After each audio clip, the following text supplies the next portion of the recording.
This podcast is a member of the Voices of Wrestling Podcasting Network. Visit voicesofwrestling.com to hear the rest of our great podcasts, as well as show reviews, columns, opinions, and updates across the world of wrestling. To the highway in a brand new day. Over the rainbow, gotta let it go. So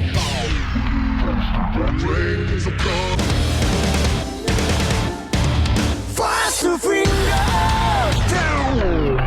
Dance tonight together. Here everyone is singing.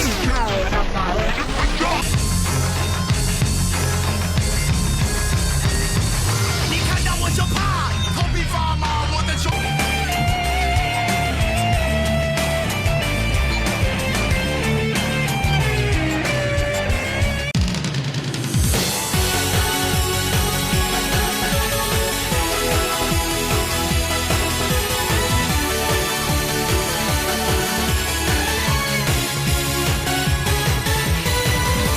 Welcome back to Open the Voice Gate for October 8th, 2020. We are members of the Voices of Wrestling Podcast Network. You can find us on the Voices of Wrestling feed, or you can find us on our own dedicated feed on all podcast platforms and applications. You can follow us on Twitter at Open Voice Gate. If you'd like to donate to the show, just click the link in the show notes. It'll take you to our red circle page. You press the red button, and you can do a one-time or reoccurring donation. No obligation whatsoever, but we'd certainly appreciate it and would like to thank all of our previous donors. I'm one of your hosts. It's your old pal, I'm Mike Spears, and joined as always by Queso and Case. How are you? Are you feeling pretty Boku right now? Because I'm feeling pretty Boku at this moment. Mike, I am not as well cultured as you. I don't necessarily have the worldly view that you do, so I think in order to answer this question, I need you to define that word for me. So I actually did do research into this because I do know a level of Japanese, but I don't know like syntax. Like I can pick up some stuff. Boku is a masculine pronoun that's usually used when you are of like a teenage, like referring to yourself as or your friends as like Boku. It's basically like feeling like you're a lad. You know, like that's the best thing. It's lad, and it's something that if you're older and male, you might use Boku when you're trying to like re-engage in your youth. It's kind of the embodiment of perhaps the Steve Buscemi "How do you do, fellow kids" gif, if you're the age of, say, a Naruki Doi using that word. Yeah. Or guys being dudes. Guys being dudes? Well, I'm Buku AF, Mike. How about that? You know, I'm feeling that way, too. I mean, this is the most dudes rock thing of Dragongate going on right now, but that's kind of been one of the big topics of this last week in Dragongate, as we are going to talk this week a little bit about the Fukuoka doubleheader. We're going to talk about Korakuen. We're going to talk about the big table setting that they have done for the next few months, as we've been talking about for the last few weeks. Case we're on the precipice of probably the busiest month in the history of the Dragon system, and it feels like that there's a lot of table setting going on here, and we'll talk about that. Some returns, some debuts, some big swerves, and then also looking ahead to Kyoto. So it's been an interesting week, I would say, in Dragongate. Not necessarily, in my opinion, like one that it's like all these matches are match of the year things, but for like Dragongate fans, especially like your week in week out Dragongate fans, it was like a certain familiarity I felt like watching these three shows, and how they kind of, you're like, okay, we're table setting here, and it was a pleasant time. It's not necessarily like the most like star ratings time, but it's one of those shows that you watch. I felt like watching these three shows, I came away from them ultimately satisfied. I think the Korakuen Hall show in particular on October 7th felt like the truest sense of a TV taping, where, I mean, I thought the main event was excellent, but you're looking at one really great match, but then a lot of different things spliced throughout the entire card that will come to fruition either in early November at Gate of Destiny, or stuff that we will see morph and evolve as we close out 2020 and head into the new year. There's just a lot of stuff to like on those shows, and what we saw was the formation and the foundation of a lot of this stuff taking place. I mean, with the Bravegate scene, we're kind of leading to the finality of that and the rivalry between Okuda and Ishida. But a lot of the stuff is, like you said, it's table setting. It's getting us prepared for the huge, huge month of November.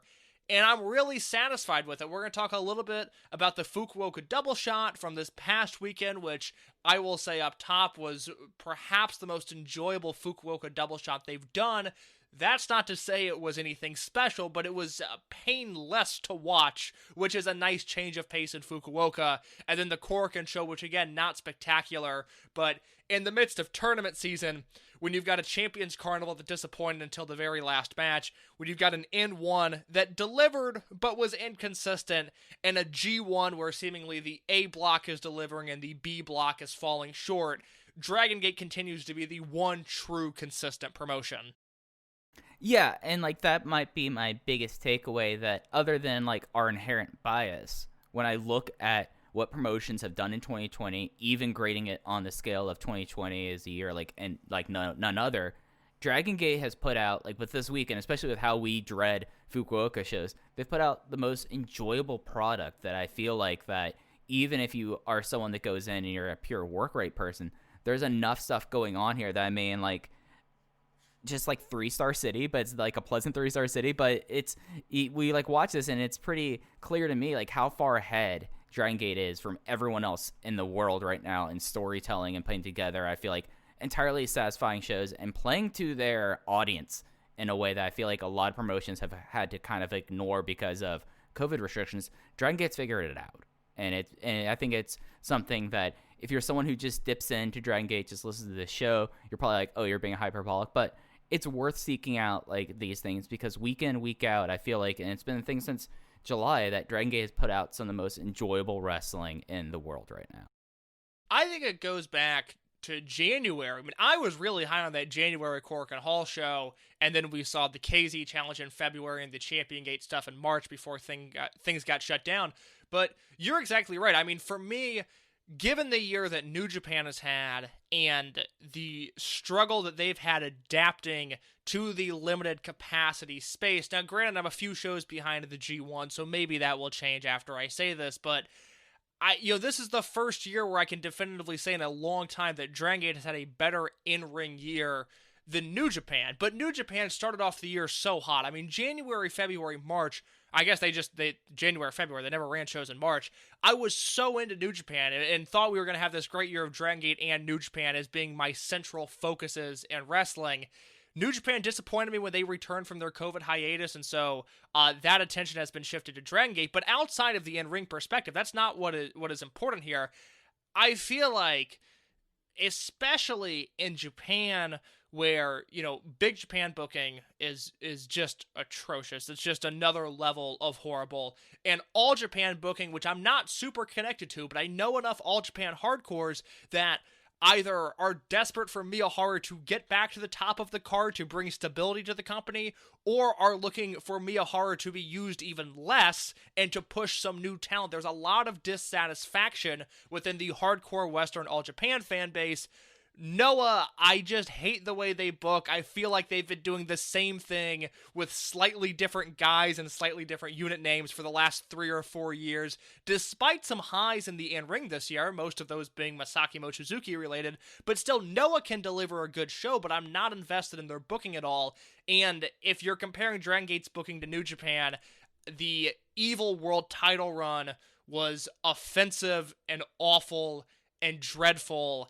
And look, Tetsuya Naito doesn't exactly light my world on fire as the top guy in the company. I ultimately think he is best served as an El Generico chasing figure rather than the top dog. So I've been completely disinterested in New Japan's booking for the entire year. The one company, and I know it's this podcast and we are the host and we cover Dragongate closer than anyone. There is an inherent bias there, you're right, Mike. But I feel like past the in-ring product, what we have loved so much this year is just how solid the booking has been. And I think that was very apparent on the Gate of Victory Korakuen Hall show, and a lot of that was set up by the doubleheader in Fukuoka. Yeah, I'm totally with you, and let's use that to transition talking about Fukuoka. I'm going to run down the results real quick, Case, and then we can give our big takes. I mean, they were Fukuoka shows, but they still are Fukuoka shows, so like match to match, like there's not really a lot to talk about, but there are some big things coming out of Fukuoka that definitely applied into Korakuen. So I'm going to do that, and then we can give our big takes. That works for you. Please. All right, so the first show was on October 4th. Both these shows were on October 4th. They'll be on the network until the 12th. Attendance was 294 for the afternoon show, which was down from the evening attendance from the last show, which was 333. However, across the double shot, they drew 55 more fans. So they were at 636 for this month, whereas they were at 585 last month. But going through the results from the afternoon show, opened with a Dragongate versus Toryumon tag. Keisuke Kikuta and Punch Tominaga lost to Naruki Doi and Don Fuji when Fuji pinned Tominaga with the Gedo clutch. 6-man tag, Problem Dragon Mondai Ryu, Dragon Dia, and Jimmy versus the RED team of Kaito Ishida, Takashi Yoshida, and Diamante. Diamante got the pin on Jimmy with the Vuelta Finale in 11 minutes and 5 seconds. Match 3 was another unaffiliated tag. You had the Toryumon team of Ultimo Dragon, Dragon Kid, and Shuji Kondo versus the unaffiliated team of Benkei, Gamma, and Ho Ho Lun. And it was Kondo getting the pin on Lun in 11 minutes and 20 seconds with a King Kong Lariat. Match 4 was a singles match. Ryotsu Shimizu and Yamato went to a non-contest in 12 minutes and 44 seconds due to RED interference. Match 5 was Dragongate versus RED 8-man tag. Dragongate was KZ, Yosuke Samaria, Kota Minoura, and Jason Lee. RED was Ada, BB Hulk, Kai, and Kazuma Sakamoto. Kai pinned Yosuke Samaria with the Meteor Impact in 17 minutes and 36 seconds. The main event was the Kyushu Pro Tag Team Championship match, where the champions of the Toryumon team of Susumu Yokosuka and Genki Horiguchi successfully made their first defense against the Kyushu Pro team of Mentai Kid and Kodai Nozaki. And then we look into the afternoon show. The evening show, pardon me. The evening show had 342 there. Opened with a Boku tag of Naruki Doi, Ryo Saito, and Ryotsu Shimizu versus the unaffiliated team of Genki Horiguchi, Gamma, and Ho Ho Lun. It was Shimizu pinning Lun with the Ultimo style Magistral Cradle. Singles match went to a 15-minute time limit draw between Kento Kobune and Taketo Kamei. The next match was a trios match. Ultimo Dragon, Madoka, Kikuta, and Jimmy beating Takashi Yoshida, Kazuma Sakamoto, and Diamante, the Triangle Gate champion team, when Kikuta scored the first pinfall of anyone in the class of 2020 when he got a schoolboy on Yoshida in 13 minutes. Match 4 was a Dragongate versus Toryumon 8-man tag. It was the Dragongate team of Yosuke Samaria, Keisuke Kikuta, Jason Lee, and Problem Dragon Mondai Ryu versus the Toryumon team of Masato Yoshino, Dragon Kid, Susumu Yokosuka, and Shuji Kondo. It was Yokosuka getting the win through Yokosuka Cutter and on Problem Dragon in 16 minutes and 55 seconds. Match 5 was a special singles match with two people that I wouldn't argue is necessarily making a special singles match, but that's just commentary. It was Don Fuji defeating Punch Tominaga with the Hime in 7 minutes and 7 seconds. Semi-main was a straight tag between Dragongate and RED, KZ and Dragon Dia versus Ada and Kaito Ishida. Ada got the win with the Imperial Uno on Dia. Main event of the Across Fukuoka shows was a Dragongate versus RED 6-man tag. Yamato, Benkei, and Kota Minoura representing Dragongate versus the RED team of BB Hulk, Kai, and Hyo. It was Yamato over Hyo in 18 minutes and 42 seconds with the Galleria. So just like the results-wise, I mean, there's a lot of stuff to really get into in the evening card. Did you have any big takeaways from the afternoon card at all? The afternoon card was fun. I think the first 3 matches you can skip. There's nothing there. But I really liked matches 4, 5, and to an extent 6. I mean, 6 was fun to watch because you had Mentai Kid, who is a dollar store hubbo, and you had Kodai Nozaki, who looks like Yuji Hino 8 Shigehiro Iri, and out came just a monster of a man. But specifically in matches 4 and 5, you've got Shimizu versus Yamato, which, like you said, that match ended in no contest due to an RED interference. I was all in on this match before the interference spot because I think, like I've been saying, we were so bogged down and had gotten so used to this sleazy Shimizu who worked a step slower, wasn't quite as quick as the rest of the roster, and maybe relied more on a snarl or a facial expression than his pure work.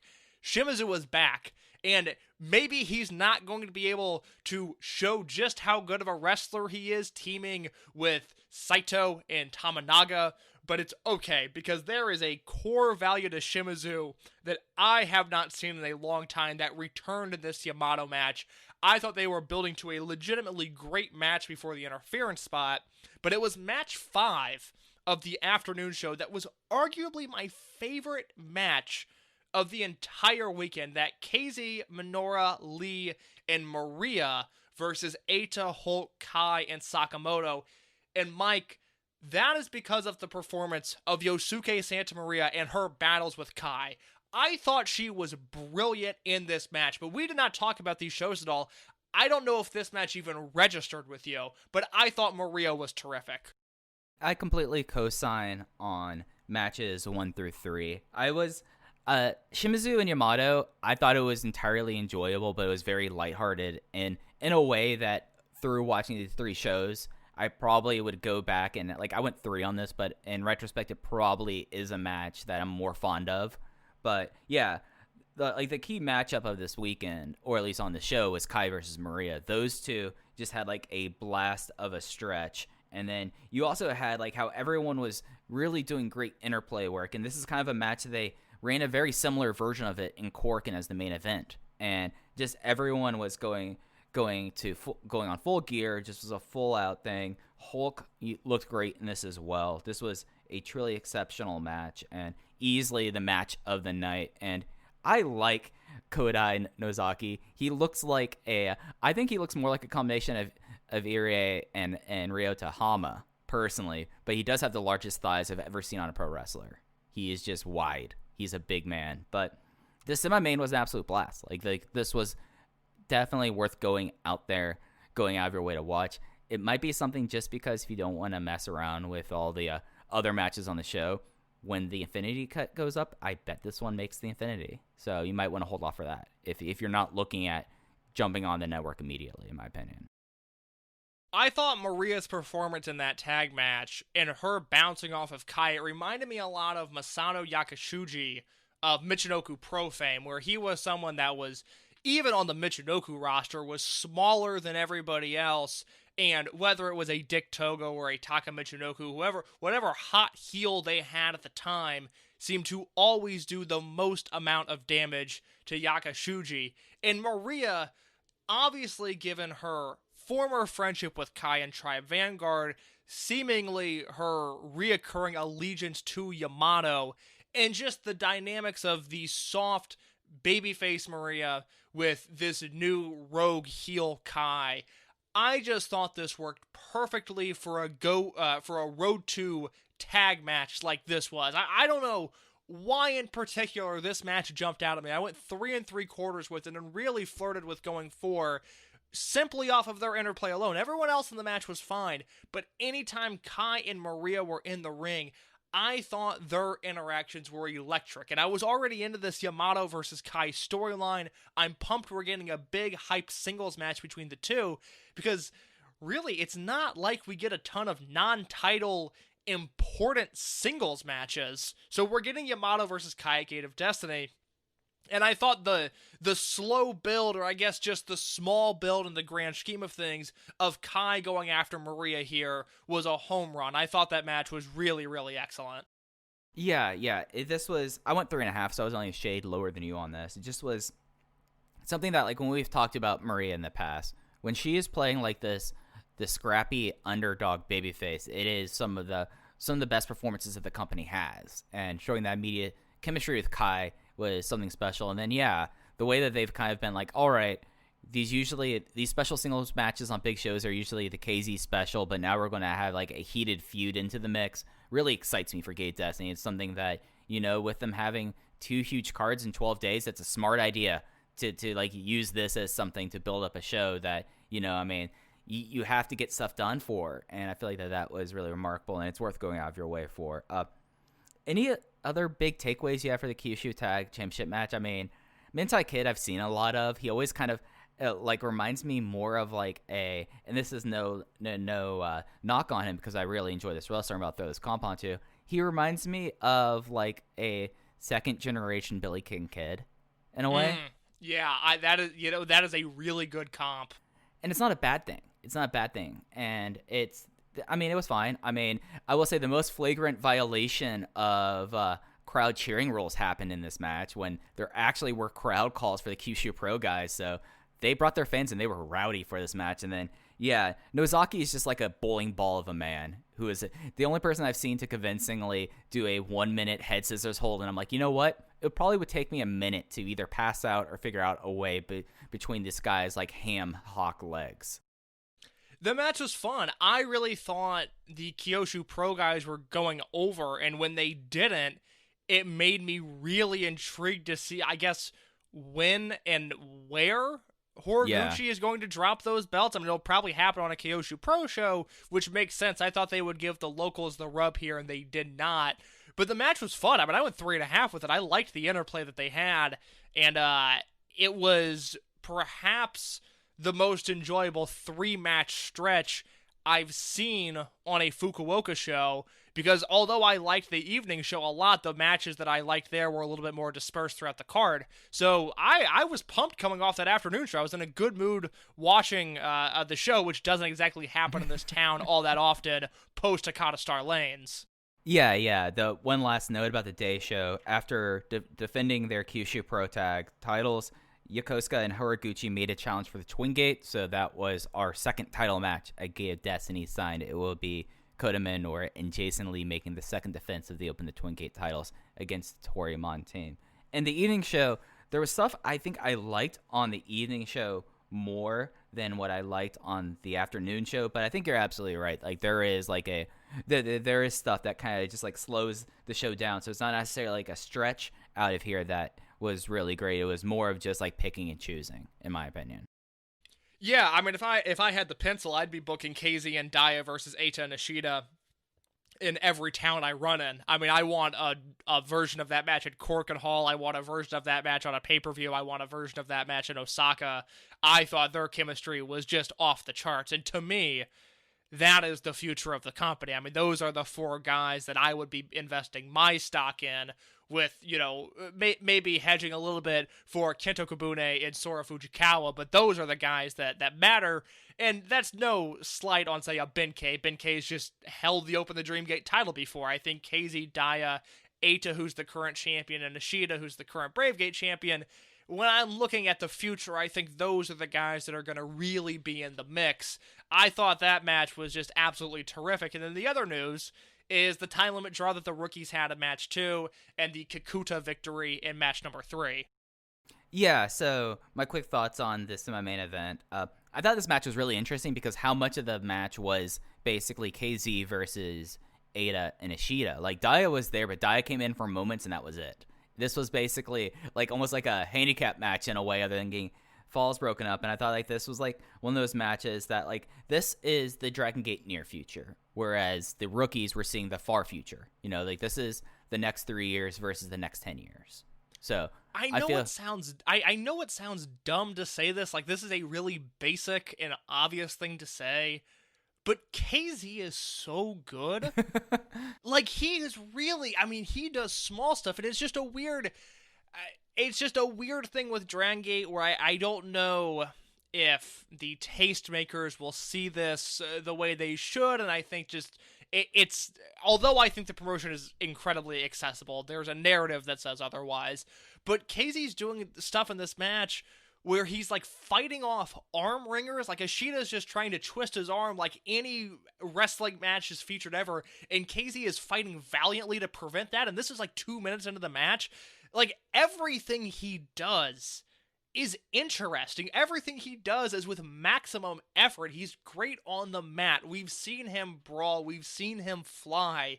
He is as complete of a package. He's a 5-tool player, Mike. I mean, he's unbelievable. And I don't think he's winning the belt at Gate of Destiny. If he does, oh boy, we are going to have some fun on this show. Because 1, we can start digging that grave for Eita real quick. And 2, I'm all aboard KZ being the champion. I think it's going to happen eventually. I just don't think it's going to happen in November. But you know, for as much as we sort of doubt Eita and have our issues with him, and I don't even think it's his fault that this reign has been a little lackluster. I think that's the booking around him. But it's Eita, and he has a history of not exactly living up to expectations, so you kind of have to wonder why that is.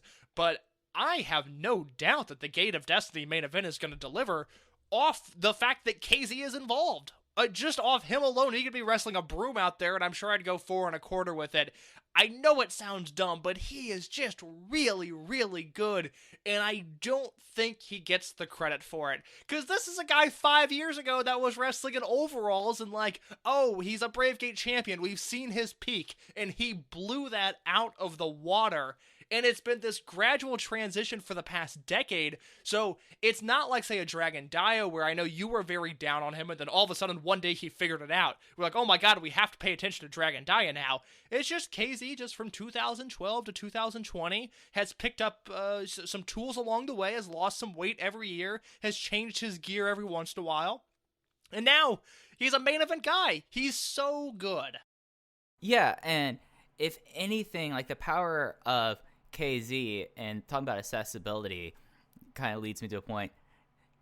With some promotions acting like that they have like Southern style tag team matches, this was very much a Southern style tag team match case. Like this is probably like one of the most accessible tag matches you could have out of Dragongate, because it was all based around the idea of KZ, the guy who's going to be your star, the guy that's going to be in your main event, dealing with like the two singles champions who were just picking him apart, and you weren't able to get the hot tag to the flashy youngster who comes in as a House of Fire, does vaulting handspring to Harris because he's an insane person, which that is our insane thing that Dia did this week, was he did vaulting handspring to Harris. That's wild. But it just like was worked in such a way that it's very easy to see, like, and it's kind of unfair almost in a way, like you can see like, oh yeah, KZ versus Ada, you see the clear difference there.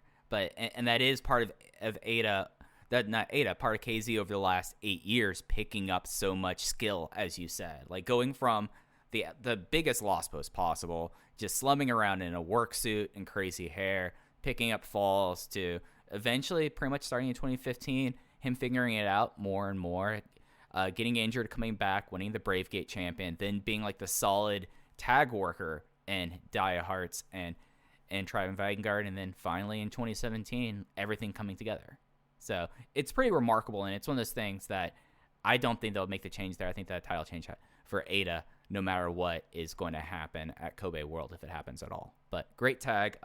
I will say real quick, last note on that tag match, that tag was everything that FTR versus Jack Evans and Angelico should have been. That match that just happened on Dynamite this past week, that was the template. KZ, Dia, Eita, and Ishida laid the template for that match. That is what they could have copied, that move for move, because Evans can probably do a lot of the same stuff that Dia can do, and instead we got the bloated FTR tag match, but that is a different Mike Spears podcast.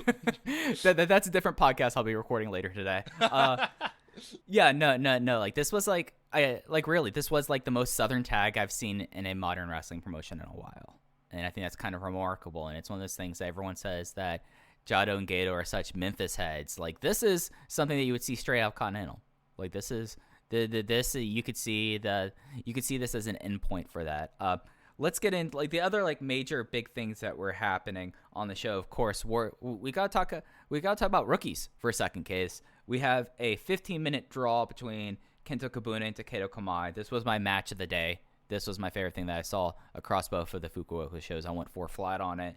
And then we had a really fun Ultimo and his kids versus the Triangle Gate champion team, where after a whole lot of RED shenanigans, you had Kento Kobune going like, I've had enough of it, clocking Yoshida in the head, and that giving the opportunity for Madoka Kikuta to get the schoolboy. As mentioned earlier, he is the first member of this class of 2020 to have a win against someone who's on the main roster, and they celebrated it. They had him on his shoulders, and that just made Takashi Yoshida flip out about it, and just was like a really like satisfying match to match. Like we gotta see like the two people at the front of the class really put it together for 15 minutes, and then you guys see Madoka Kikuta, the most interesting looking person in wrestling, that like just do lariats and just chop people and just be lanky as all get out, and it was just like a whole bunch of fun. And at least that was my big takeaway I had from like this 2-match stretch on the evening card.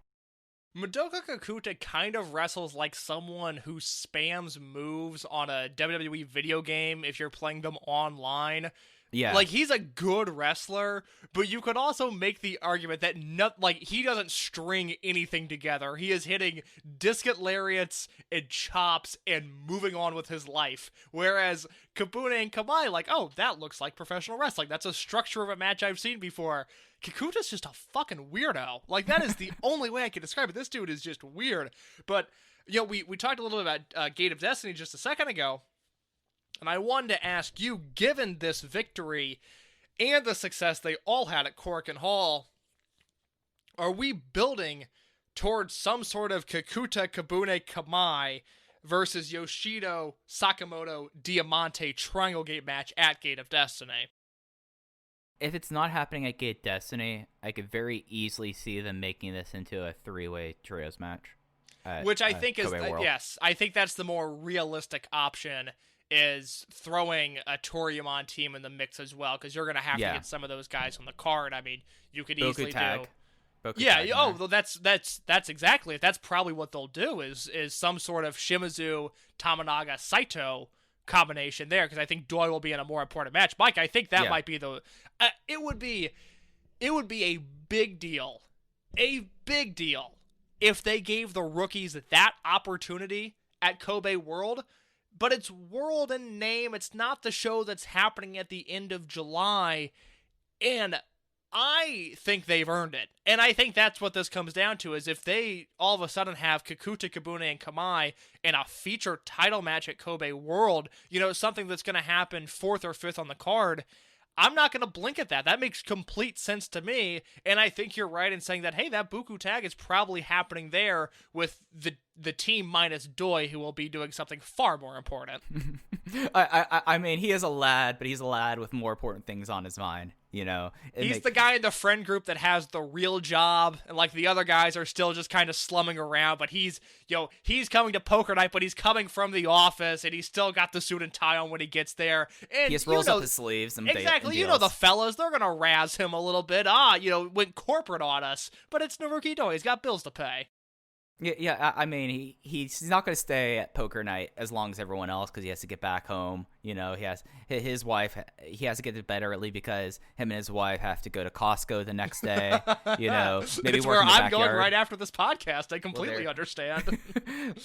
but it's one of those things that, like, just like this time limit draw, it's something where, and I feel like we were so high on Kobune, especially you were so high on Kobune right after debut in the early part of this year, but like this show really is like, he is like the most easily projectable person in this trio, because Madoka, Kikuta, you might as well just write X Factor on his gear, because we just don't, who knows with him, and that's incredibly compelling. But with Kamei's big thing is that we're going to be tracking him, and a lot of things is that he's just as technically proficient as Kobune, if not more, but it's going to be how much the underdog thing is either going to propel him, like KZ, like Maria, or is it something that's going to put like a pretty severe ceiling on him? And that was like my big takeaway out of the tag match, or out of the singles match, where it got to a point where Kamei had Kobune's number. Like when they were doing the 2-minute, 1-minute calls, it wasn't Kobune who was looking like he was putting things together, or they were going 50-50. It was basically was Kamei outlasting his rival, the person that nominally is number one in the class, and just not having the time, not having the strength in him to be able to roll him up for the 3 count. And I thought like that was a really remarkable way to tell a story between these two guys that, I mean, they're probably going to be linked their entire career. And this is like one of those important matches that's going to be like, there was the night where we went to a draw, but I had your number. If we had 5 more minutes, 3 more minutes, I would have beat you. And I thought that was a real compelling thing, and something that Fukuoka, as a crowd that likes to sit on their hands, was getting into at moments. Oh God, I mean, it's classic Young Lion structure. It's such a effective formula, and you're exactly right. These are guys that debuted in the same match on the same night. BB Hulk and Shingo will forever be pitted against one another, and Shingo debuted 8 months before Hulk did. So it doesn't matter where they go, if one of them leaves, if one of them gets injured. It's a similar deal to Ishida and Yamamura, but I think that is the sort of dynamic that we're looking at, is no matter what happens, the story of Kobune is incomplete without the story of Kamei. Yeah, and it's something that I feel like that this match is going to be really worth you're wild for that. How'd you go on this match? Because I feel like I might have been a little bit higher on you going for flat. I went 3.5, but I don't begrudge you for going 4 at all. It is very much right up your alley. Yeah. I mean, Turtle Coon. Whenever Turtle Coon's putting it together, I'm invested in him. Like he's smaller than the other. He's scrappy. He chops the crap out of people, and he got to a point where it's like I had you out on your you were on your stomach, and I just didn't have the strength to roll over. I live for that kind of stuff, Case. And then the whole thing of Kikuta, like being able to like get that pinfall there, and everyone just jumping in the ring, like celebrating it, was such a cool moment. It's a great moment. I can't believe they did it on this show and not Korakuen Hall. It almost seems like they jumped the gun a little bit to create a moment, because Kikuta's not from Fukuoka, is he? I don't think Kikuta is. Give me a No, second. he is. No, I'm looking at it right now. He is from Kanazawa City in the Ishikawa Prefecture. So he's not. I don't know in relation if that's close or not, but you're right. It felt like they acted like it was Kobashi and Budokan Hall winning the Triple Crown. It was unbelievable, but it was a big moment that I'm not going to put down the city anymore, but it just seemed like it was perhaps fitting for a bigger venue, but I'm glad they did it because they carried that momentum right into Korakuen Hall. So the Ishikawa prefecture is north of Osaka and Kobe. So it's not in Kansai. It's not in that region, but it's the region right north of it. Just the more you know. The more you know. Yeah. Hey, look, I will take that information, Mike, and I will use it in my day-to-day life. It is technically in the same region as Nagano, Gifu, Aichi, and of course Shingo Takagi's home prefecture of Yamanashi. It's in the Chubu region of Japan on the Honshu Island. I'm glad you brought up Shingo Takagi. We're recording this his 2-year anniversary of his debut in New Japan, which is wild to think about. Can you believe Shingo's been gone for 2 years from Dragongate? It's one of those things that, like, he's such a presence. He was such a presence, and, like, the way that it all happened, and, like, it's, like, something where, like, a lot of the splits and a lot of people who leave the Dragon system, it's so acrimonious, and there's so many questions there. It's one of those things that I'm like, you know what? 2 years behind, 24 months of hindsight, I'm like, you know what? It was a big moment. It made sense for all parties. There seems to be like one of the most positive relationships they've ever had of someone leaving the system. And it's just wild, like, thinking about it, because we're also, that means that we are 2 years away from the last Hulk versus Shingo match, which is wild to think as well. Which I believe happened in Fukuoka. I think it happened in Hakata Star Lanes, but it was Star Lanes, yeah. Yeah. But on a more, I guess, contextual and I can't think of the word I'm thinking of. Anyways, about Shingo Takagi, is that the comp for Kikuta? And I know I stumbled into this analogy because I can't think of the word, and I still can't think of what I'm trying to think of. But anyways, to move past that, after I stumbled into this, is Kikuta Shingo? I mean, according to the Gaiora website, Kikuta is a little bit shorter than Shingo on his New Japan profile. That could be New Japan working his height just a little bit. That wouldn't surprise me at all. But, you know, I mean, I think the one thing that is drastically different, and this is purely a think piece, especially coming after Korakuen Hall, where I thought Kikuta and Kagetora were really laying in strikes with one another, and it seems like maybe that is Kikuta's strength, whereas Kobune is just really well-rounded, Kamei's a little more flashy, Fujikawa is very charismatic. Maybe Kikuta's this guy that can just throw hammers, and while he doesn't have the fire that Shingo had, even from match 1, I mean, Shingo was just built for the part, acted like a gym class bully. He had it from day one. Kikuta doesn't have that same charisma, but I wonder from an in-ring standpoint if maybe that's what we should be looking at.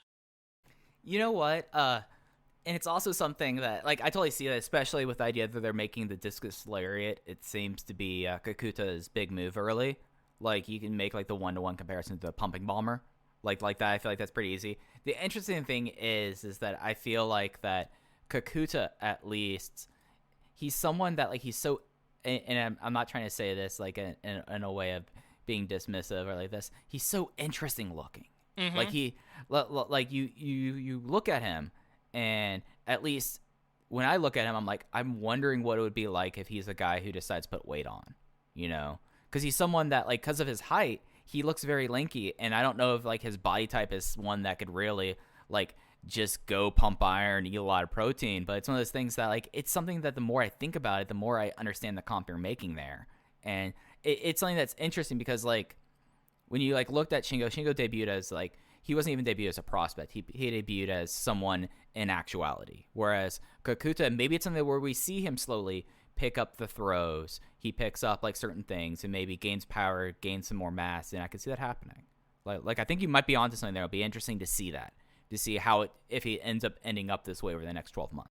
And a lot of it will depend on whether or not he puts on weight, because despite his height, which he does seem to be bigger than most of the roster, he is still rail thin. Now, granted, he's a child. He's a few months younger than I am. He just turned 21, so I'm going to give him some time to put on that mass, but it seems like for all of the other rookies we've been able to say, like, oh, they remind me of this, or they kind of act like that, Kikuta has been the one that we've been struggling for a comp, and after watching that Korakuen show, I'm leaning at least towards the early stages of his career, looking at a Shingo-type wrestler to accurately describe what Kikuta can bring to the table. So, looking at what they're billed as, Kikuta is 5 centimeters shorter than Shingo, but he looks a lot taller because, so 5 centimeters, 2 inches, because he's 82 kilos and Shingo is billed at 96. So, and I think that's entirely body type there too, because he is very lanky, you know? He's very much Very like much so. That. So, it's one of those things that'll be interesting to kind of follow up on. Other big notes of the show, we touched on this. We didn't touch on this when we were talking about the semi-main event. After the match, Ada cut a promo targeting Dia, and that would pay off immediately when we get into Korakuen. Team Boku comes out to start recruiting Punch Tominaga, which also paid off at Korakuen. And then we were talking about Yamato and Kai after the main event. It was Yamato and Kai set for Gate of Destiny. Anything else you wanted to touch on Fukuoka before we get into Korakuen? No, God, I can't believe we talked about those shows for that long. Let's talk about Korakuen. All right, so Korakuen was on the 7th. It will be on the network until the 14th. There is not the English version up yet. I expect it. If it's not up by the end of the weekend, I'd be stunned. Attendance, 685. Their biggest attendance since coming back in with COVID restrictions, up from 658. And should we just go from opener up on this? Yeah, let's do it. All right, so the opener was a Dragongate versus Torimon tag match. It was Keisuke Okuda teaming with the Open the Twin Gate champion Jason Lee against Susumu Yokosuka and Yasushi Kanda. It was Okuda getting the win over Kanda with the lights out in 10 minutes and 16 seconds. Case, I know in your review you were like, this is like a breezy match that like just kind of happened, and that I never read your reviews if I'm watching the show later just so it doesn't like color my opinion of this. But like this was like the most like, oh, we're just gonna go out there and have a decent opener tag. It's not gonna be outstanding. We're just gonna have a solid match that one could have. And I came away with this and like, okay, this is fine. Okuda and Yokosuka, that's interesting. Would like to see more of, but no other big takes coming out of this. I really like what Okuda and Yokosuka bring to the table. I think they have good chemistry seemingly in every match, and it makes sense given Okuda's time in Mochizuki Dojo that they do the middle kick Jumbo no Kachi spot where those two strikes are intercepting with one another. So breezy is, I guess after hearing you say that, breezy is an interesting word to describe this very physical, very stiff match, but it was a Dragongate opener, so it's like, you know what it is. It's the first match at the card. We've all seen it before. Yeah. And then we get something that we have not seen before, as it was a 3-way tag team match. This was a 3-way single fall match. This isn't their usual elimination rules. It was the rookie top team of Kento Kobune and Taketo Kamei versus the unaffiliated team of Masaki Mochizuki and Gamma versus the Torimon team of Don Fuji and the returning Kenichiro Arai, my main man, Erican. It was Kobune getting the pin on Don Fuji in 10 minutes and 6 seconds with an inside cradle, and now he has scored a win over a roster member. So big moment there. Erican versus the rookies. It kind of turned into like a 4-on-2 match for a lack of different words most of this thing, and it was a really fun time. Yeah, it's the first time we've seen Arai since the hiatus. He last worked the Champion Gate show in Osaka where he lost his Open the Dragongate belt, which was just a few weeks after winning them and separating his shoulder in the process. So it was good to see him back in the fold. I mean, Arai's someone that can still go on the lower half of the card. I like when he's around. I think he adds an interesting dynamic to the roster. And I just thought this match was so brilliantly laid out because you're right, it turned into a 4-on-2 match for most of the time. And now I don't entirely know where you go with this because, yes, Kobune and Kamei scored the fall with Kobune pinning Fuji, but it was the Masaki Mochizuki kick that knocked out Don Fuji, and then Kamei just shoved Mochizuki out of the way so his partner could get the pin. It was such a brilliant finish. It was so well done in a match that was just very entertaining from start to finish.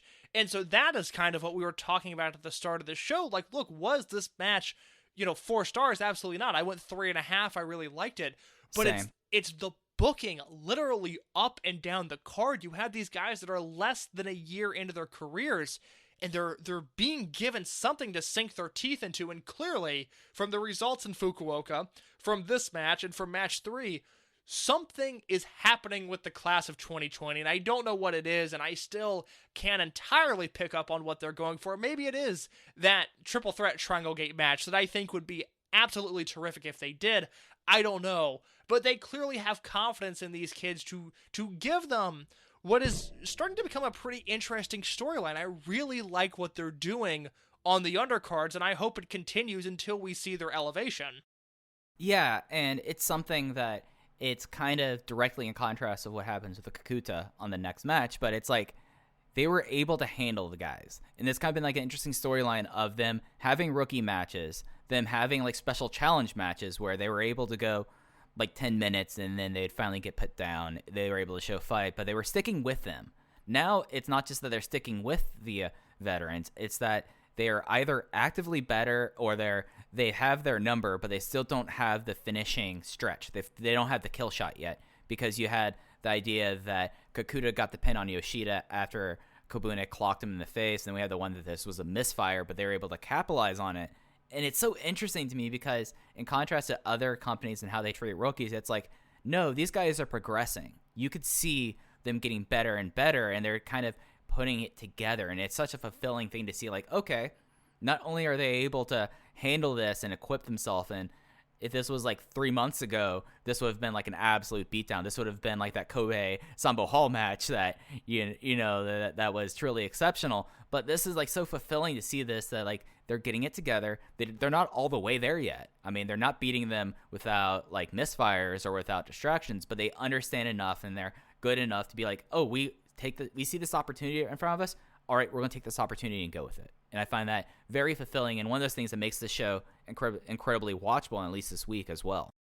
Well, I'm so glad they didn't spend months and months of beating down these guys and having their heads get kicked in, because we got a month of that. Most of August was these guys stepping up to these legends, giving it their all, and falling short. But instead of just repeating that cycle for the next 6 months, these wrestlers have evolved, and now their matches look different, and they're bringing new things to the table.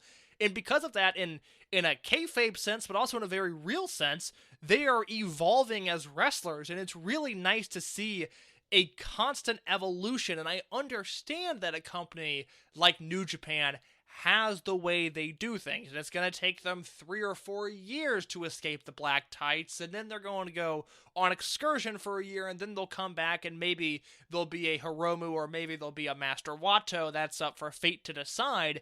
But with Dragongate, it's just, I don't know, maybe it's, the young person in me, the new generation, the person that wants instant gratification, but it is so nice seeing Kobune and Kamei growing up in the now. Like, it's nice to see where they were in December, and now 10 months later, here's where they are now, and there's been a definitive change and a definitive evolution, and I like that. I think it's really, really nice to see.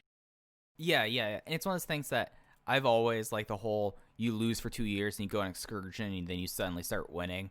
Like, we're used to that structure, but I don't feel like it's entirely realistic with how, like, athletes work in a way. Like, not to go told Kenny Omega and I sell like how athletes sell, which, it's kind of wild to that he even said that, but it makes sense, like seeing people progress, like especially someone so young in their career, match by match, month by month, that if you're getting beat down by everyone over like a 2-year period and you go away and come back in a year and you're suddenly winning, then you're like, did you like find Michael's secret drink from Space Jam? Like, that's the only way it makes sense here. Whereas this makes entirely perfect sense to me, like the idea of, oh no, like they've been stepping it up and it rewards people who've been kind of following it as well. And you're like, okay, these kids are figuring it out there. And maybe some people call it instant gratification, and this might be a hot take, but I think this is more natural expectation of athletics in a way. So I found that incredibly fulfilling to say that. And then in the next match, we had Kikuta getting the win over Kagetora with the rolling lariat in 13:37. Kikuta teamed with Masato Yoshino, which was kind of interesting, and Genki was with his former Jimmy's teammate Kagetora as well. And it's something where Kagetora and Kikuta has such good chemistry that made me think of when was the last time I really enjoyed Kagetora this much, and it might have been like the matches he had with Yamamura when he was Bravegate champion. Yeah, look, I mean, you're coming to the right department here of people that have been perpetually disappointed by Kagetora, but I thought this match ruled, and I thought a large part of that was him, and like I said earlier, him and Kikuta just beating each other up in a way that was so incredibly satisfying.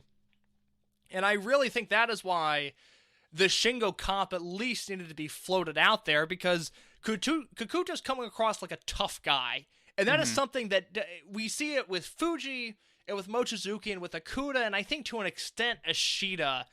Although Ishida is another story. He really reminds me of 2003 Kento, which is just about as nice of a compliment as I can give somebody. It's really high praise, but there's something about Kikuta that comes across very tough in a promotion that is typically very flashy and very based on skill, and I kind of just feel like in the Dragongate bar fight, which I hope one day they do, similar to, Mike, do you remember the APA bar fight on a random WWE pay-per-view 15 years ago? I hope they book that one day in Dragongate, and I just hope that we've got Fuji throwing young boys across bar tables, and obviously if there's ever a situation for Kenichiro Arai to thrive in, that is going to be it. I'm sure, like, Ultimo is probably pretty deadly in that situation, but I think the sleeper, I think the guy you're going to get the best odds are in that Dragongate bar fight is Madoka Kikuta, because he comes across really tough, and he did in this match, and I thought it was,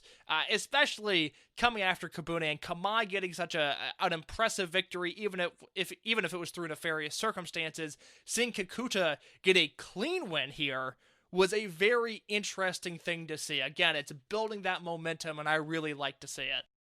Yeah, and like the big moment was in the closing stretch when it was Kagetora and Kikuta doing a slap fight, just chopping the crap out of each other. And then there's a slight moment where Kagetora had like his wrist tape. He takes off his gloves and his wrist tape, and he's like, all right, we want to do this. We're going to do this. That I think Kagetora has to be on one side of the bar fight, because he's like the unassuming guy that's like, well, I guess this is happening, and like just getting himself ready. And absolutely, Kenichiro Arai has to be involved. He's probably the person in the back alley chain smoking bargain brand cigarettes and trying to call up his guy to make a bet on a horse race. Like we need to have Kenichiro Arai's back alley. I feel like that's the next rookie mentorship thing is kids who just want to learn to be absolute dirtbags. Well, the other thing with Kagetora, if we're going to continue on this bar fight analogy, which I do find to be very fun, is that Kagetora is a dude that gets bored easily. I mean, he left Dragongate, or I guess, he left Toryumon and never really transitioned into Dragongate. It was Toryumon X, right? Yeah, he was Toryumon X. He was the former Suicito.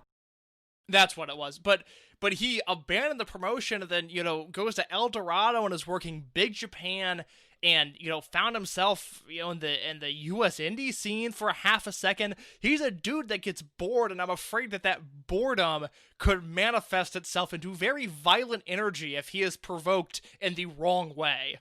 Yeah, and it's something where, he was in Michinoku Pro for a while. He was someone that before he kind of, stabilized and was in Dragongate full time, he would get around. This is a guy that would get around, so it gives him something to sink his teeth into. I find that pretty important, and what better way to sink your teeth into it than fighting in a bar with like Madoka Kikuta was like, well, I guess we're doing this now. Because I imagine he's a very unassuming person that's like, well, we're fighting now, I guess. And then he starts like throwing bombs. Whereas Kagetora is like, hey, punk, we're doing this. All right, ripping off the wrist tape. Let's do this.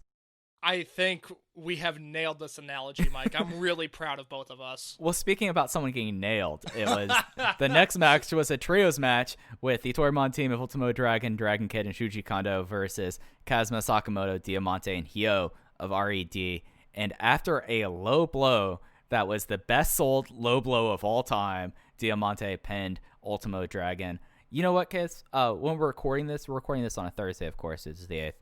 I was surprised by the power of the principal that after such a devastating low blow was able to send a video to his good friend Chris Jericho. Look, more power to him. That is obviously the buzz of wrestling Twitter today, as the founder of Toryumon and the figurehead of Dragongate making waves in the AEW. There's no other Japanese promotion that is getting a lot of press about that today, so it's nice to see Dragongate in the forefront of people's minds. But Mike, I mean, we talked about Southern style tags earlier. We talked about continental wrestling. Ultimo is so old school, and I love it so much. This man takes a low blow, and he sold it more than any single move is going to get sold on the collective this weekend. We're going to see, Mike, you're going to have to review these shows beyond the paywall, and I know you're looking forward to it. Some contrived, I feel like Patrick Ewing, the step back one-legged jumper. Do practice that shot. We're gonna see some top rope Canadian destroyer through a door and a glass pallet at the collective this weekend, and the guy's gonna pop right back up. It's gonna be the big spot that he no sells a move that should result in death. Ultimo Dragon got kneed in the groin, and it was not a very strong looking kick. No, let's get this clear on camera. Yeah. You would have thought this man had gotten shot multiple times. He was down in a prone position. He did not leave the ring under his own power. He was carried to the back by Shuji Kondo. He is all about protecting his image. He is the best man in wrestling. This moment alone makes Ultimo's return entirely worth it. I mean, I don't want to talk about the Forbidden Door being open when the Dragon's Gate opened. And not to go on a full tangent, I imagine there were a couple people who were pretty peeved to see that Ultimo had a video on Dynamite who probably were like sitting at home going, he's here now? Or he's doing something else? Come on. Like, we got to do this again?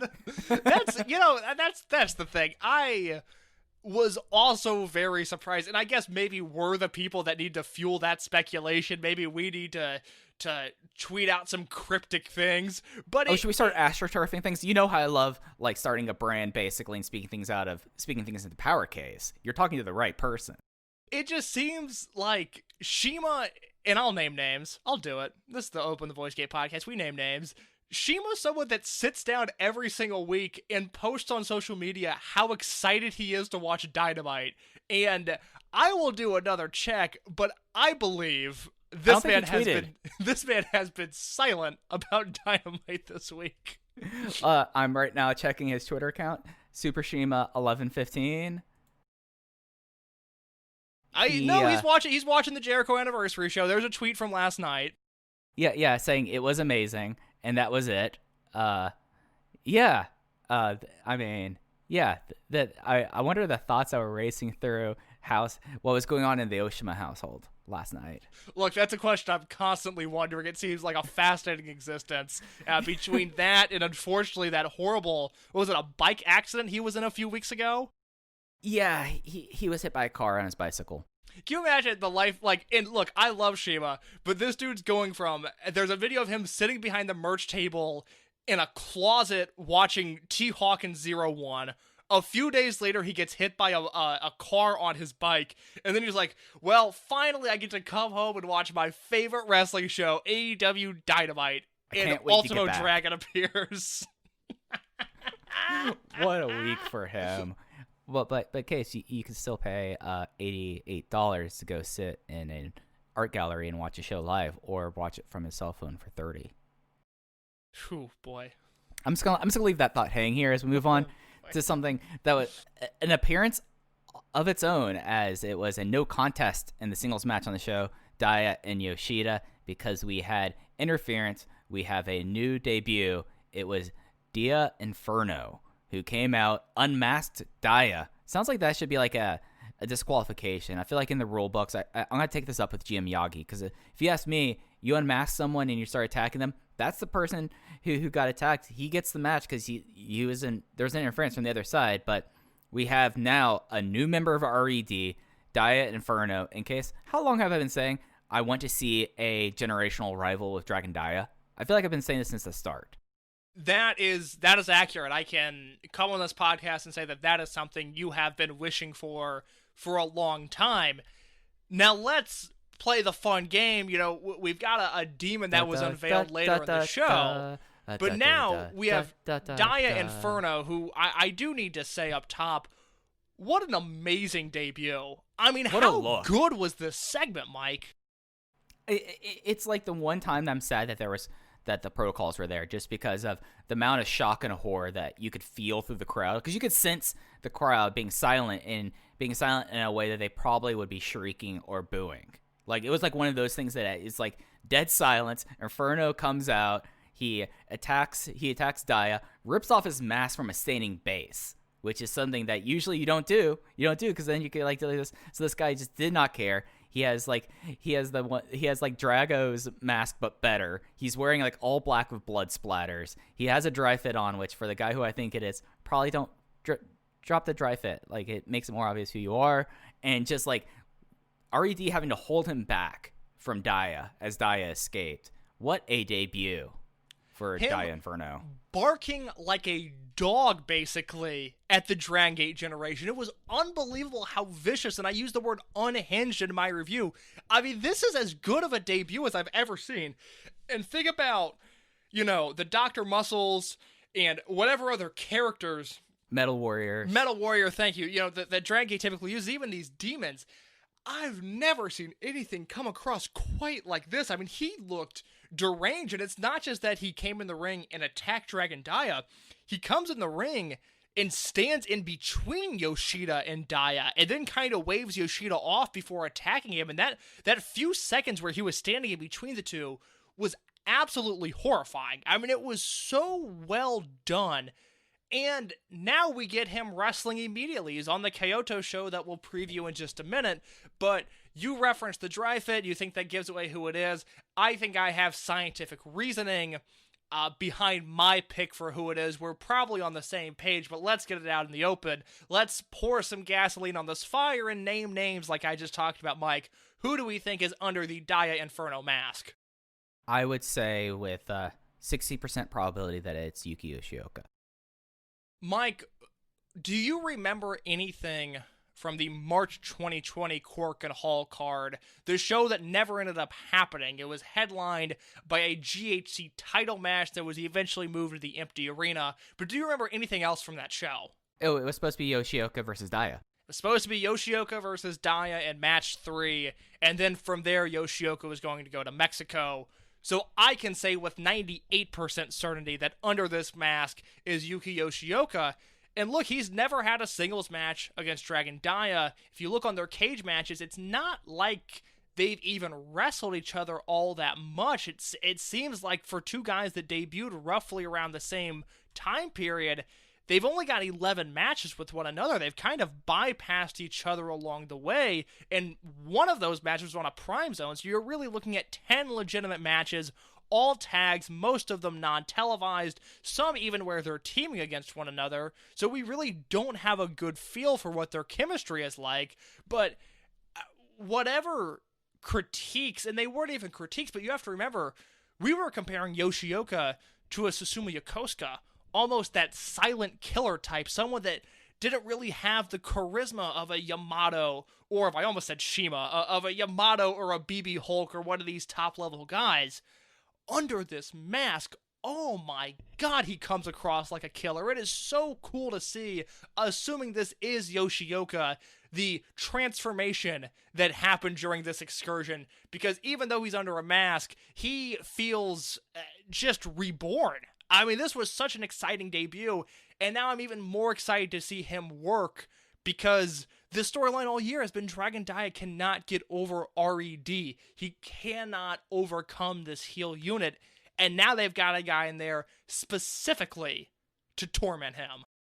Yeah, and just to say, he was someone that, like, the big thing about Yoshioka leaving wasn't like it was going to be like a learning excursion. It was something about getting him out of everyone's hair for a while. Like, it was like, maybe he picks up some things, but we just kind of need him to go do this. We kind of need Yoshioka to go do something else for a little bit. And why would you need to have someone go do something else for a little bit? Because you're going to bring him in as the generational rival of the next generation of the Dragon Legacy. Like, it writes itself. And to, like, put a further point on this, I said 60% for Yoshioka, right? That's what I said a couple minutes ago. That is what you said. The only other possibility, given body type, is it's a new debut. Like, it does not fit Shun Skywalker, the last time I saw him a couple weeks ago in Mexico, he is still kind of a lanky boy. You know, he did not put on mass. Yoshioka, when he was in Mexico, not saying that he was out of shape. He was someone that just kind of, you know, like, he was not hitting the gym as much as this. He was not lean. And I feel like that's what the dry fit kind of gave away. Yeah, it's either Yoshioka or, I mean, we know for a fact there are more people in the dojo waiting to make their debut. If somehow it's one of those guys, then, oh my god, I mean, we are on to something special here. Forget the debut of Strong Machine J and, you know, the debuts of Jun Akiyama as these all-time historical debuts. If this guy hits the ground running in Kyoto, we've got another conversation to have, given the rumors that we've heard coming out of the Dragongate Dojo and the talent that is there now. But I don't see that being the case here, storyline-wise, and with your reasoning for the excursion that Yoshioka went on, it would make perfect sense that it's him. I think it's him, and I think we'll have a much better inclination coming out of the KBS Hall show this weekend. Yeah, and I feel like that a lot of things will be decided in Kyoto. The next match we had, do you have any other takes on Inferno before we move on? Like, I'm stoked. Like, I've been calling this for like about a year now, or well over a year now. This is like the perfect thing to do for Dia. It makes sense now, everything that's played out, that not only does RED have his number, they have a secret weapon against him. Like, now it makes sense there. And, you know, it's something that I hope they don't burn through this. This is something that, like, one of the cool things about Dragon Kid versus Darkness Dragon was it went to such a fever pitch that they had to have the mass versus mass match at Absolute Mente. So that's what I'm hoping for in this. And for someone, like, if this ends up being who we think this is, great use of Yoshioka. He was always going to be like the quiet Susumu guy. This gives him something else. And I think that's really cool. Yeah, so my final thoughts on the debut is that for as great as the main event was, this segment, the Dia versus Yoshida match and the debut of Dia Inferno, this is the essential viewing. If you watch one thing from this show, it's this segment. If you haven't seen it yet, pause the podcast, watch the segment, and then come back to us to break down the last two matches. But this was such a home run. This was so great to see. I mean, I'm going to find time to watch the English commentary version because I'm excited to see what Jay has to say about this and how Ho-Ho Loon's going to react to this. Like, it's that powerful of a moment, in my opinion. We probably need to go back and do some work on the Dragon Kid versus Kness feud, or I guess the Darkness Dragon feud, and maybe attempt, as this feud goes along, this contemporary feud, to draw some parallels between the two, because that is, for Torimon especially, that was peak storytelling there, and the impression that I've got from people that have connections to, I will say they have connection to the storyline, but they're not Dragongate affiliated. I heard from some interesting people about Inferno, people that I don't typically hear from a day or two after a Korakuen Hall show. I think this has a chance to be really high level storytelling, and I'm really excited about it. Yeah, me too. And it's gonna be a cool thing. I mean, the look is awesome, and it's one of those things that you see a guy like this, you see him do things like this, and even if you aren't a big Dragon System head, you're like, that dude looks like a badass, and that's powerful. And I think that draws interest. Like, I've heard more from people over the last few days for that as well, or the last 24 hours rather. And then we had a 6-man tag team match. It was Team Boku of Naruki Doi, Ryo Saito, and Ryosu Shimizu versus the Dragongate Generation team of Yokosuka Santa Maria, Punch Tominaga, and UT it was Shimizu with the Ultimo style La Magistral Cradle over Punch Tominaga. And like, this is just like, there's not a whole lot about this match. It was a fun match in my opinion. We got to see the world's largest or highest Skylove, which was cool. And Thank you for mentioning that. That Skylove was absolutely insane. Yeah.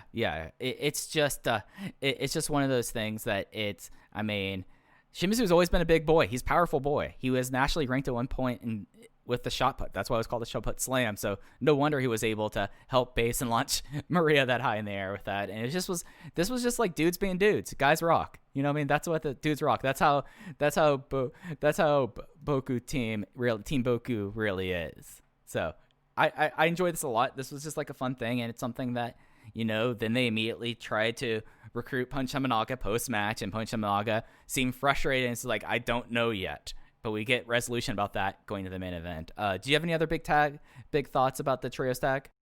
No, it was a disappointing Korakuen semi-main event from a match quality perspective, but it was only 9 minutes, and we got an angle coming out of it, so it's hard to complain about it too much. Yeah. And then we had the main event. This was Dragongate versus RED. Dragongate team was Yamato, KZ, Benkei, and Kota Minoura going against Ada, BB Hulk, Kaito Ishida, and Kai. Really like the top four of both units going head-to-head against each other. The finish was when they got everyone isolated, and it was just Benkei and Kaito Ishida, and then we had the Yellow Mask Demon pop into the ring, unmask himself as Keisuke Okuda, and after a moment, he did a spin kick that looked like it was going for Benkei, but instead it hit Kaito Ishida. Ben was able to roll him up, pin Ishida, and it was revealed that the Yellow Demon mask all along was a giant ruse. The best bros are best bros for life. What an awesome angle. I mean, this was done so well, and part of it is legitimate in this best bros ideology that you just mentioned. The genuine joy that seemed to drip off the faces of Benkei and Okuda after the match, and the handshake that they immediately go into. Like, this was a special moment that I think Dragongate was able to capitalize on some very just human elements that I think are so void in wrestling typically. It's not like tag teams typically come across as friends. They come across as co-workers, really. Benkei and Okuda after this match came across like best friends, which they are. And it was just it was a really nice moment after I'm watching this live and the demon unmasked and who's it going to be? And it's Okuda, and I kind of sank a little bit like, oh man, that's a bummer. And then he roundhouse kicks Ishida, and I am back in immediately because this is the best Bravegate feud we've had in nearly a decade. For as enjoyable as the rise of KZ into Tozawa into Kotoko was, this Ishida versus Okuda thing is the best thing in the scene since Pac versus Ricochet. Yeah. It's something that out of wrestling, and again, inherent bias is always here. I don't feel like I should even really have to say that, but I feel like I should. This is why this is the best feud in wrestling in 2020.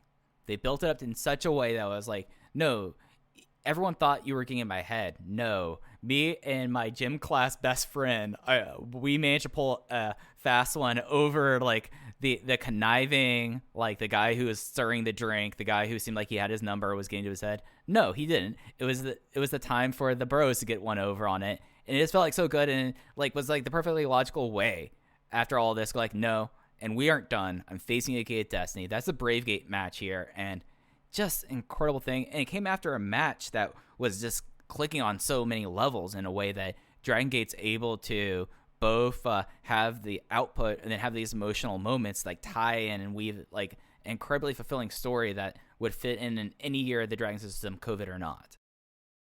Do you know, and you would be the person that would know better than me, is there a relationship between Kota Minoura and BB Hulk behind the scenes?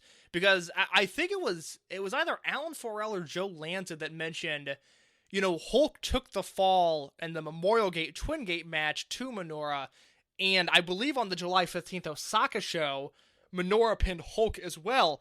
And in this match, Hulk was just so giving to Minoru and bumped so well for his offense. Maybe they just like each other. Maybe Hulk's just being a professional.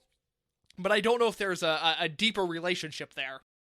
Not to my knowledge. I don't know of one. They're not. I mean, Hulk famously is a guy from Hokkaido. He's from, and that's like a very isolating place when you compare it to like the rest of Japan. That's why him and KZ were such a big deal as two guys from KZ from Abetsu and Hulk from Sapporo. Like that was a big thing.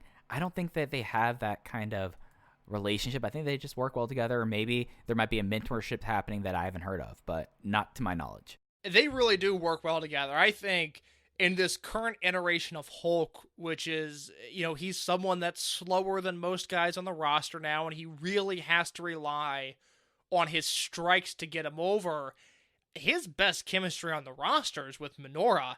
It's not with Yamato or with Kai, who he spent most of the past year wrestling. Mm-hmm. It's Minoru who he works really, really well against, and it seems like there's a genuine appreciation for from Minoru's side, what Hulk has done in his career, and then from Hulk's side, what he can do for Minoru's career. And so, while this match was loaded with, again, Yamato, KZ, Benkei, Eita, Ishida, Kai, it is Minoru and Hulk that stood out to me most outside of the demon angle, just because I think those two work really, really well together. Yeah, and it's something that, like, they've now gotten to a point in this feud where like we're now getting like these great eight-man tags that are main eventing, semi-main eventing between these two feuds that it's in a lot of ways pretty interesting to me because this stuff is like happening, but it's also happening with like you have another team in there that's not as participating. Like pretty much the only big difference between this and the semi-main event of the first show in Fukuoka was you had Yamato in there for Yosuke San Maria, you had Benkei in there, and then you had Kazuma with Ishida. So like, I mean, like they're getting to a point now where at least Dragongate Army and RED, now you have at least 5 or 6 people, it's one of those things that it's really fulfilling, and you just throw together like a combinations of these teams and they all work together and people have like special chemistry. Like KZ and Ishida had like the strike exchange that they were using the crane, so they got in tight to them and it was like exceptional stuff as well. And it's just really like enjoyable, like having like these like this warfare work out in this way. Like, are there things we're more wondering about, more turns, more just kind of things like this? Not as much as before, but I think like the ring output now is reaching a point where it did feel kind of weird talking about like Blood Warriors and Junction 3 in comparison to this, but the ring output is, I would argue, up there, if not just a little shade below.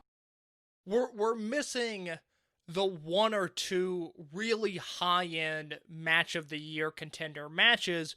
Part of that being that Eita just hasn't defended his title yet, so maybe that narrative starts to shift a little bit after Gate of Destiny, because part of why Blood Warriors versus Junction 3 was so special was we had Masaki Mochizuki's Open the Dream Gate run, which is a tier below Kenta Kobashi's GHC Heavyweight Championship reign, but on the same level as Samoa Joe's Ring of Honor World Title run, or Bryan Danielson's Ring of Honor World Title run, or whatever 21st century comparison you want to make, with the exception of Kobashi, which is the greatest title run ever. Masaki Mochizuki was on that next tier, and he was carrying guys like Yasushi Kanda and Cyber Kong to the best matches of their career, and then giving people like BB Hulk and Akira Tozawa the best matches of their career. So we're missing the really high-end stuff there, and then, Mike and I, if you're, for whatever reason, not listening to our Dragon Gate USA Rewind and Rewatch shows, we just completed 2011, or I think we're going to finish the final show of 2011 will air this upcoming Monday.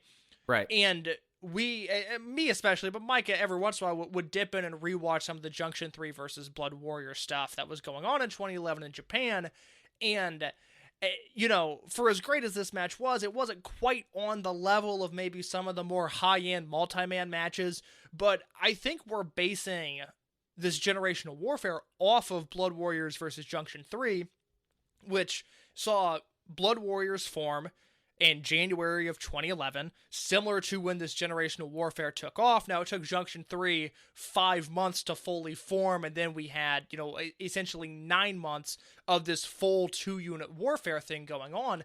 But I think, and I don't know if it's this way with you, but I have just projected, like, well, Generational Warfare will probably be done in February of 2021 because that's what they did with Blood Warriors versus Junction 3. But there's nothing that says they have to finish it there. This could go into World of next year, and if the storytelling continues to be as interesting as it is right now, I will be more than welcome to that because I really like what they're doing, and I think they not only have more time to have those high-end matches, but I still think we're a turn or two and a swerve or two away from this feud being all said and done. I think they still have a lot of ideas left in the tank for specifically Toryumon versus Dragongate versus RED. Yeah. Like, we're coming to a point now where it's like the pot is simmering, but it's what brings it to a full boil. And you're right, that it needs like the big thing. They need like a couple more of the big turns, and they need like the exceptional top of the line matches that make people. They've done a lot of stuff of elevating people. Like we've talked about Kota Minoura a lot, like moving him and giving him the rocket pack over the last 3 months. But you're absolutely right about that as well. It's just something that it's very enjoyable to watch this feud right now, especially in comparison to the rest of what's going on in wrestling right now, being like, all right, now I'm starting to feel things being built up in the fever pitch, and then you immediately get that the next show. So it'll be very interesting to see. Things post-match, of course, we already talked about the Yellow Demon Mask reveal being Keisuke Okuda. Also, after the match, Puncho Managa made his decision. He is going to join Team Boku, and Dragon Gate Army was like, oh, yeah, no, that's cool. Bye. And I thought that was really funny, like Jason Lee in the background just waving bye-bye at Punch Tominaga, and Punch Tominaga being mad that the people weren't fighting for him to stay. Arguing this hard for Punch Tominaga is the Dragon Gate equivalent of tanking, and we'll see if this process, maybe this is what it is. Maybe Big R Shimizu trusts the process more than the 76ers ever did, and he's going to recruit Punch Tominaga to reset him on the card, and then maybe by this time next year we're looking at Open the Dreamgate champion Ryotsu Shimizu. Who knows what could happen? All I know is that if you look at the Dragon Gate website right now, Doi and Saito are affiliated with both Team Boku and Toryumon Generation. Punch Tominaga fully Team Boku 24/7. Oh yeah, and I mean he embodies the Boku spirit, like the fact that like he's joining in there, he's joining in there, and he's joined the poker game. He's bringing up here. Maybe he has like a nice maybe he's going to order pizza for the guys. Maybe if we're going to go back to the poker night analogy. He's the one to make sure the food is ready for them, but everyone's like, okay, he's kind of a fuck up, but he always gets the good pizza. That's interesting. I don't see Punch having money. I think he's the guy that you constantly need to spot a 5-4. Punch Tominaga is the walking embodiment of I'll get you later, and that is sort of the vibe that I pick up from him there. The only reason that he's invited to Poker Night is that he's been invited to Poker Night for the last 8 years. And what are we going to do? Yeah. Not invite him? We don't want to deal with that headache. He's here. We have to deal with it. Yeah. We have to invite him. I mean, he doesn't have much else going on in his life. He's really holding on to this last thing, Like, this is the one thing of each week he's looking forward to, whereas the rest of the guys are like, oh, yeah, no, I'll go do this, but tomorrow I got to go to Costco with the wife. So let's talk about Kyoto KBS Hall on October 11th. Yep. That's going to be on the 11th. They will be back in Kyoto. Interesting card. Just like running down the matches. We have an opener of the Toryumon team of Masato Yoshino, Susumu Yokosuka, and Shuji Kondo versus Jason Lee, Yosuke Samaria, and Jimmy. We didn't talk a lot about Jimmy. Jimmy has been getting more and more work, and it's something that it's nice to see more of Jimmy so far on the show. I think this is he was not at Korakuen. He was not on. Oh no, he was on Korakuen. Never mind. No, he wasn't. No, he was not. I'm confused. So I mean, like 3 out of 4 shows for him is a definite step up. He was someone that needed to get the ring time. I'm happy he's back here. Other than that, that looks like an opener to me. Yeah, I like that Jimmy's here. I think he's going to get killed by Shuji Kondo, and it should be a lot of fun. Yeah. Singles match, Kagetora versus Diamante. I think we all can see where this is going to go with that match. No reason to delve into it too much. Tag team match, UT and Taketo Kamei. It is the small... They are the small beans of the roster versus Kento Kobune and Madoka Kikuta. That's going to be a real interesting tag given the last week, in my opinion. I think that it's going to be interesting, and getting to see UT try to grab a hold on Kikuta is incredibly fascinating to me. Yeah, Jesus, I had not thought about that. UT and Kamei are a really small team, But I think we're going to see Kobune and Kikuta get the win over UT here. I think for as talented as he is, he's just hurt all the time, so UT is really the lowest ranking member of the Dragongate generation, and I think they want these rookies getting pins over main roster guys, and that's what we're going to see here. This match should be a lot of fun, though. I'm really excited about this. Yeah. And then we're going to get into a stretch of matches that are going to be really interesting, in my opinion. Starting from there, Torimon versus RED, Ultimo and Genki versus Benkei and Minoura. So mixed teams, but, poor Genki. He's going to be taking a lot of this, but, it'll be a good time. Well, okay, so that's what I wanted to ask you. Is there a situation here where Benkei takes the fall? Because Horiguchi, he's in that Gate of Destiny Twin Gate match, isn't he? Yes. I don't think Horiguchi is taking the pin. I don't think Minoura is taking the pin, and we know Ultimo is not taking the pin. I think Horiguchi's backsliding Benkei here. Yeah, and that's happened a couple weeks ago, so I'm with you on that. Semi-main event, apparently Naruki Doi did not have better things to do because he's going to be teaming with Shimizu and Tominaga. Team Boku versus BB Hulk, Takashi Yoshida, and Kazuma Sakamoto. This will be a fascinating tag match to kind of just see Doi dealing with the knucklehead. Yeah, the dynamics are going to be off the charts here. I guess maybe... I mean, they've got to save some stuff for Kobe World. I don't see a lot of stuff being built for World... Because I thought when they booked Ishida versus Ikuta, just for the sake of variety, they would throw that onto the big show, but they put it on Gate of Destiny instead. So my inclination with Yoshida and Sakamoto in this match is, well, maybe they do the Triangle Gate match there, and then we can scrap our 9-man Triangle Gate match for World that we discussed earlier. But I don't know. I think Team Boku is getting a Triangle Gate shot sooner rather than later. I guess we just have to figure out what show it's on. Yeah. Or just have Tominaga lose. Tominaga can... In every match, the safe option is always to say Tominaga takes the fall. So, we could be saying all these things about Team Boku and then nothing happens because it's Tominaga. Like, there's always that option. That is very true. Something that I did notice, like, just briefly touching on the Gate Destiny match, this would be 365 days. Not a full calendar year because we had the leap day this year. But 365 days if Ishida retains in his hometown at the arena he won the title at Gate Destiny 2019, he will cross the 1-year mark as Brave Gate champion. I'm not ready to make any predictions yet, but I think I thought that was fascinating. That was a fascinating thing. It's a good stat, and you can say, COVID cost us this and that, and maybe it should disqualify Ishida from this conversation. But other than Pac's 2011 run, which again is untouchable, I hope we never see anyone surpass that range just because I don't know what they would have to do. It seems like it would be a threat to public safety to have a better run than Pac did with this belt. But Ishida's now up there as one of the best individual Bravegate champions we've ever seen, and no matter the result of the Ikuta match, whether he retains or whether Ikuta ends his reign at exactly 365 days, it's an all-time great Bravegate run and one that should be remembered as such. Absolutely it should be. And speaking about Ishida and Ikuta, they are in the main event. This is the Dragongate versus RED 8-man tag.